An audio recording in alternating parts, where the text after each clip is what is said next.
New Jersey leaders are demanding an apology from the Biden administration after Prospect Park Mayor Mohammed Karula, the longest-serving Muslim mayor in the state, says he was blocked by the Secret Service from attending a White House celebration on Monday, marking the belated end of Ramadan.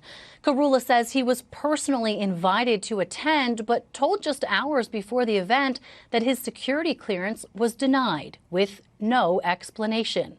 The Syrian-born mayor believes he's been on an FBI terror watch list since 2019, around the same time he began experiencing aggressive searches and questioning when traveling. He's calling on the Biden administration to disband the list of what he calls a racist policy. Governor Murphy says his office reached out to the White House but hasn't gotten any answers. Mayor Karula is a close friend of the governor and was at an Eid celebration at Drumthwacket on Saturday. Some of New Jersey's top congressional leaders, Senators Menendez and Booker, along with Congressman Pascrell, sent a sharply worded letter to the Secret Service this week demanding an explanation. So far, the White House has punted when questioned about the incident. This is under the purview of the Secret Service. What I will say more broadly is that, and I can say this, I was in the room, the president was very proud to welcome nearly 400 Muslim Americans to the White House to celebrate Eid yesterday. It was a meaningful event, an opportunity to celebrate along Muslim leaders from across the country who were here, as I said, nearly 400. This particular situation is under the purview of Secret Service, and so I will leave it to them to speak to directly. And Prospect Park Mayor Mohammed Karula joins me now. Mayor, it's good to see you. Let me just ask you first, why do you think you were turned away from this event, which you were invited to?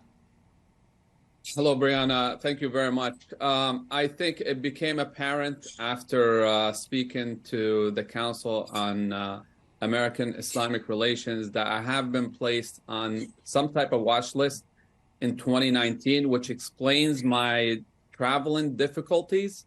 They have provided me a redacted copy with my name and date of birth on it. So it's some type of dragnet operation.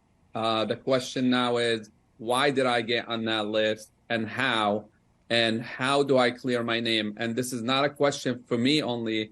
This is a question for 1.5 million other people who are on this list. The list you're referring to, of course, is this secret FBI terrorist watch list, which documents were released, leaked, really, showing some of those names. Do you then believe that this is an issue of racial profiling? Absolutely. I mean, the majority of the names on the list are Arabs and Muslims. And the troubling part here is there's no due process. It does make me feel like a criminal. I think the FBI, the Secret Service, these federal agencies that use this list have a lot to answer.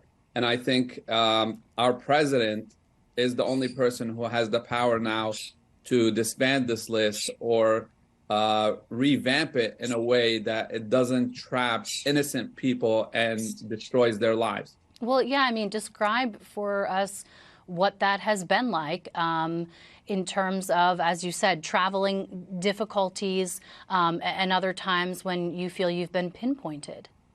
Yeah, I mean, I could go back to 2019 when we traveled to Istanbul. It caused us missing flight connections. It cost me $6,000 to buy new flight tickets to come back to the United States. And somehow, as I was the last person to leave the plane with my family, agents were at the gate saying, "You've been selected randomly." I mean, it can't get more hilarious than this. And then when I'm being interviewed by an agent, I get a flat out question, and I quote, "Did you meet with any terrorists?" What am I supposed to answer? It's ridiculous. And then when I come back from Canada driving, I get detained in a glass room where my 4-year-old daughter is asking me why I can't get to you. I was locked in front of my family, in front of people. It's humiliating, and we are owed answers at this point by our government. Yeah. What beyond answers and an apology are you looking for from the Biden administration? I think, if anything, there needs to be reform to that list. Look, we're not telling the federal agencies not to protect our nations, not to do their jobs. When I went into Syria, I understood 100% that I had to be questioned. Sure, because certainly there are national security advisors who would say, you know, there are reasons for having that list. Absolutely. But it's not a smart list. Here's the thing. I've met presidents. I've met high elected officials. I've met presidents of other countries. And I've interacted with the Secret Service plenty of times. But that's when they met me as a person, as Mohammed Kurullah. But when they meet me as that number, that name, that date of birth through their dragnet operation, they don't know me for who I really am. They don't question how I got on this list and why I got on this list. Then we have a problem. Prospect Park Mayor Mohammed Kurullah, thank you so much for coming on to talk about this. Thank you.